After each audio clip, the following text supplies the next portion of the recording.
on Q13 Fox.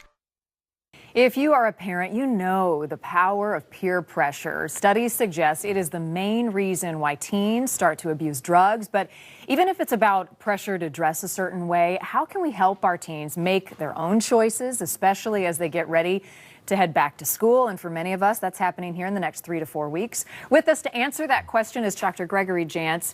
Thank you so much for being here. Always good to see you. Oh, and you know, as a counselor, this is something that is important. We see this. Yeah, absolutely. Every year, and as we're getting closer to school, why is peer pressure so much different for adolescents, for teens, than when we become an adult? Well, because two questions we're asking as a teen.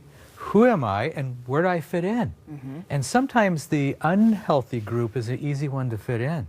So the big question is, how do I help my teen, male or female, make good decisions so that I don't slide into, quote, the unhealthy group? Okay, so how do we do that? How do we talk to them? Well, now's the time to talk about it. And I know, here we are, back to school, but now's the time to talk about, because some things can happen during the summer and kids are experimenting. You get to school and we have technology to deal with, and kids can feel more powerful and more secretive by using technology.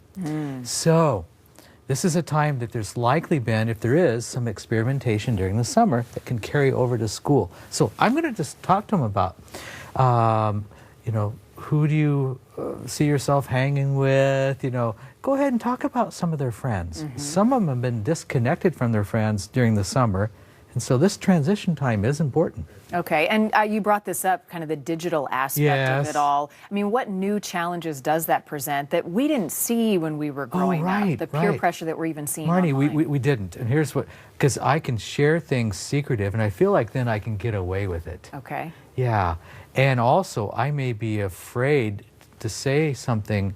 This is why the cyberbullying is an issue, but if somebody says, hey, you know, we got this, or let's do this, there's an additional pressure when technology is in the picture. It's actually harder to say no versus saying no in person. So Isn't that interesting? Right. So does that mean we're monitoring their electronic usage more? Well, that's going to depend on the police age. That? Yes.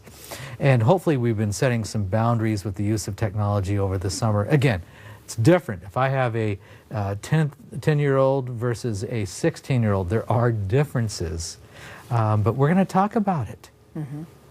What about, you know, I think about kids, teenagers. Yes. They aren't all that open to sharing a lot of times. They're not going to come home and say, Mom, I was bullied today, or I am having peer pressure to do drugs. Not to the parent. So how do we pick up on signs? Okay. What should we be looking for that maybe something is going on? They're having some tough time. Yes. First of all, they're going to do more isolation usually. They're going to hang out more in the room. They're going to keep those earbuds in their ears more. They're going to isolate more. Also, we know that a kid who feels ashamed or betrayed is a kid that could really be prone towards depression, and we're going to notice, well, you're not with your normal friends. Academically, we're going to begin to see some issues, but you're going to begin to see some signs that I don't even want to go to school. You're going to hear it in their language. So put an ear to really hear what they're saying. Okay, so it comes down to really knowing your kid and making sure that if you notice those changes, that's when you intervene. And now's the time to spend some time with them before school starts. Exactly. Before I let you go, I wanted to ask about sports teams, because so often we hear sports are great for so many different reasons, and they can help kind of veer you away from peer pressure. Is that the case, and are there other ways that we can help give them another option? Well, sports can be very helpful. Now, we need to be careful because there's some kids that are more competitive than others, but have them find a sport that fits for them. Team sports, you can learn about leadership, you can learn about what does it really mean to work together, and it can be a great diversion because we're relying also on one another. So, okay, I have a boy, he's going in 10th grade, or 9th grade, I'm sorry, and he said to me, Dad, I think I'd like to do golf. Well, okay. Let's do it.